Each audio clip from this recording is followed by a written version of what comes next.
ஈசன் இமை திறக்கும் நேரம் விழும் ஆனந்த துளிகள் ருத்ராட்ச உருவாக சிதறிடும் மணிகள்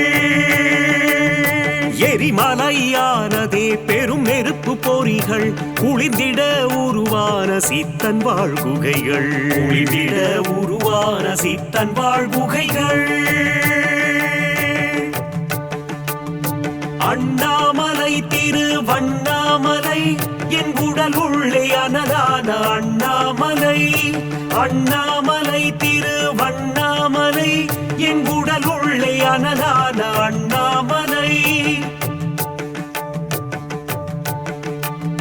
முன்பொரு காலத்தில் இருவரும் மூர்த்திக்குள் முழுமுதர் யார் என்று வந்ததொரு வாதம் தத்தகிட தத்தகிட தத்தகிட தத்தோ முழுமுதர் தெய்வமாய் முக்கண்ணன் தோன்றியே நெருப்பினில் தூணாக நின்றதோர் கோலம் தகதகன தகதகன தகதகன தத்தோ என் அடிமுடி முதற் கண்டு வருவோம்.